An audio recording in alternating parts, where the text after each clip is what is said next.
Bancos. Na teoria, nasceram como guardiões de salários, dos pequenos sonhos, das esperanças de uma vida melhor. Em qualquer parte do mundo, a ideia de banco é simples. Um lugar onde você deposita o que é seu, com a promessa de que estará lá amanhã. Seguro, protegido, digno para quem trabalha, estabilidade para as famílias e chance para quem sonha crescer. Mas em Angola, essa promessa se distorceu e não foi num dia só, foi devagar. Os bancos deixaram de proteger e tornaram-se em coletores invisíveis, em vez de portas abertas, portões fechados. O que deveria ser escada para a prosperidade virou um muro áspero. Como é que um banco pode cobrar taxa para tirar o teu próprio dinheiro? Por que os salários têm sempre desconto e nunca tão completo sempre que as pessoas vão retirar o seu salário? Se o banco existe para ajudar as famílias, por que existem muitas famílias a afundar em dívidas? O que acontece ao dinheiro do povo quando um banco morre? E se eles estão ali para proteger, quem é que protege o povo dos bancos? Isso não é um acidente, é um sistema que escolheu funcionar assim. Hoje em Angola, a taxa básica de juros está a 19,5% ao ano.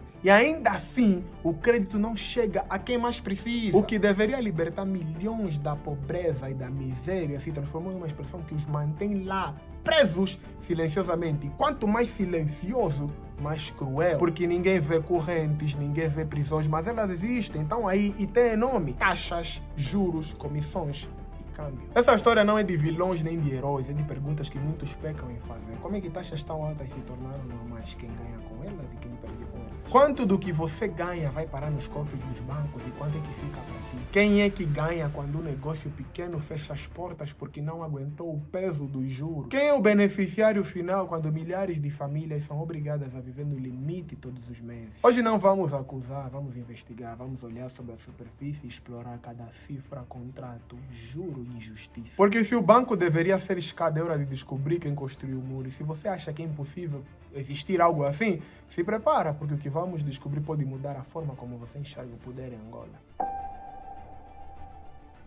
Antes da independência, em 1975, o sistema financeiro angolano não tinha nada de angolano, era colonial. Desenhado em Lisboa, administrado de Lisboa e pensado para servir Lisboa. O Banco Nacional Ultramarino, por exemplo, abriu agências em Luanda, Benguela e noutras cidades estratégicas, mas não era para democratizar o crédito, nem para financiar pequenos negócios locais. O objetivo era simples: garantir que o dinheiro circulasse em favor da metrópole. Remessas para Portugal, capital para empresas coloniais, riqueza daqui enviada para lá. O Banco de Angola, que mais tarde se tornaria o Banco Nacional de Angola, não era apenas emissor de moeda, era um instrumento de controle. Decidia quem podia ter crédito e quem não podia, quem merecia acesso ao dinheiro e quem ficava de fora. E adivinha? O cidadão angolano quase nunca estava na lista. Já o Banco Comercial de Angola, embrião do atual BPC, funcionava como intermediário do capital colonial. Ali não se falava em financiar o camponês que queria plantar mais mandioca, nem a costureira que sonhava em abrir uma pequena loja no bairro. Falava-se de plantações de café, de diamantes, de grandes exportações que enriqueciam colônias de portugueses e sustentavam a máquina colonial. Ou seja,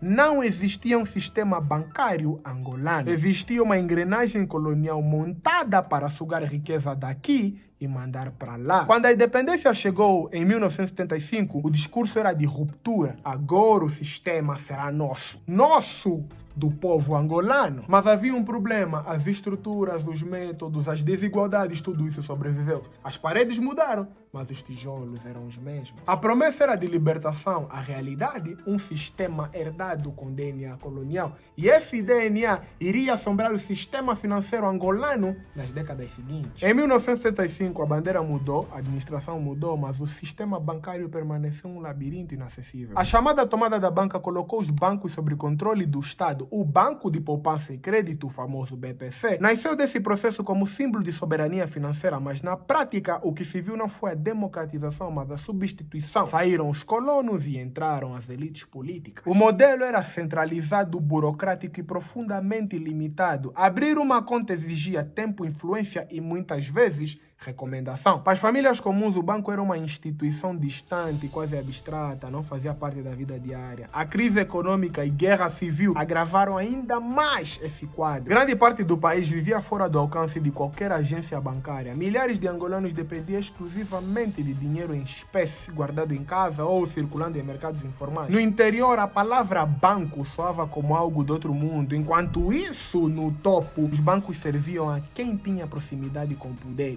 Grandes empresas estatais, dirigentes partidários, negócios estratégicos. A promessa de um sistema popular se converteu numa rede fechada feita para poucos. E assim nasceu uma contradição que marca Angola até hoje. Um sistema bancário que existe, mas não chega para a maioria. Um sistema que se chama nacional, mas que na verdade nunca foi do povo. Hoje, em pleno século XXI, a promessa de acesso ao crédito ainda é uma miragem. A taxa básica de juros do Banco Nacional de Angola gira em torno de 18, 19, 20%. Isso significa que crédito barato deixou de ser um direito e virou um privilégio. E o resultado é perverso. Os bancos não financiam o crescimento do país. Eles apenas selecionam quem já tem patrimônio, quem já tem garantias, quem já tem conexão. Para todos os outros, sobra apenas a exclusão. Agora vem a pergunta. Quando o sistema formal fecha a porta, para onde é que as pessoas vão? Para o crédito paralelo, para os esquemas informais que prometem alívio, mas entregam mais dívida. E quando o cidadão finalmente entrar num banco, taxas escondidas, mensalidade da conta, comissões por transferência, tarifas para manter um simples cartão. E no fim do mês ele percebe que o banco não só guardou o dinheiro dele, como levou uma parte para si sem pedir licença. E o mais cruel, nem eficiência em troca. Sistemas digitais que caem em momentos críticos, horas intermináveis nas filas dos bancos, pagamentos que travam. O cidadão paga tão caro para um sistema que lhe deixa na mão. Então a pergunta inevitável: se o banco não empresta a quem precisa,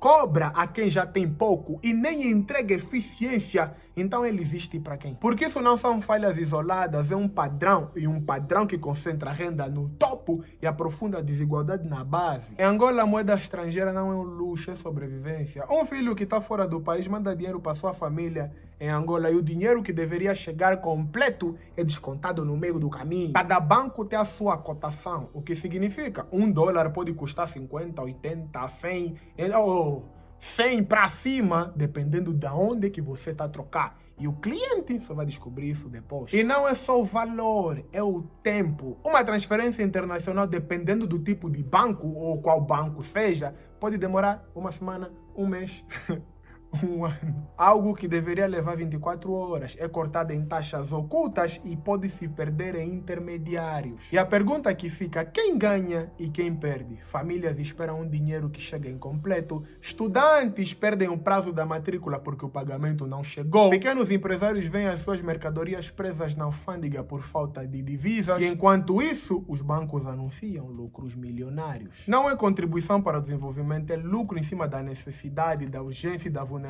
E quem não aceita entrar nesse jogo simplesmente procura alternativas. Casas de câmbio, intermediários, amigos que mandam dinheiro para fora do país, mas há riscos, há fraudes, há insegurança, é tudo cruel. Quanto mais pobre você é, pior, porque mais caro fica ter acesso a dólar e a euro, e quanto mais rico você for, melhor, porque mais fácil e mais barato é movimentar milhões para fora do país. E aí é que tá, o câmbio em Angola é um mecanismo de exclusão. Ele seleciona quem pode sonhar de forma global e quem simplesmente vai ficar preso em Angola. O caminho mais seguro será a transparência. Eu dou e eu recebo e eu sei o que eu estou a receber. Do mesmo jeito que eu vou comprar pão, dou um valor e eu sei o que eu estou a receber, a quantidade que eu estou a receber, tem que ser do mesmo jeito. Os bancos precisam ser transparentes ao ponto de dizer qual é a quantia a ser enviada e a quantia a ser recebida. Se vai se enviar 100 e receber 95, tá claro, mas eu não posso simplesmente mandar 100 e a pessoa receber 10. Há casos em que gestores desviaram milhões em operações internas usando cartões fantasmas, contas paralelas, transferências manipuladas e sistemas criados para enganar o próprio banco. E enquanto esses milhões circulavam nos bastidores, o cliente comum que guardou 50 mil com esperança acordava um dia e descobria que o banco simplesmente colapsou, faliu. Quando um banco cai, ninguém liga para o cliente que perdeu poupanças de décadas. A recuperação é lenta, burocrática, quase sempre incompleta. O Estado aparece, faz discursos, promete estabilidade, mas para aquela senhora que guardava dinheiro para construir um quarto no quintal, a estabilidade nunca chega. Para o jovem que juntou tudo para pagar a universidade, a oportunidade morre ali. Para o comerciante que dependia do banco para manter a mercadoria, a falência é a sentença definitiva. E o mais doloroso é perceber como cada caso é tratado. Vêm, falam que vão resolver, há manchetes, o problema está a ser resolvido, vamos devolver o dinheiro de quem perdeu. Mas depois de um tempo, o caso é abafado, esfria e nada é resolvido. Você não ouve aonde é que foram os milhões, você não vê o dinheiro a voltar no bolso de quem perdeu, não há transparência de nada e o caso é simplesmente esquecido. Quando um banco comete um erro, o cliente é que paga. Quando um cliente comete um erro, o banco cobra. Não há equilíbrio, não há proteção, não há simetria. E sem simetria, não há justiça.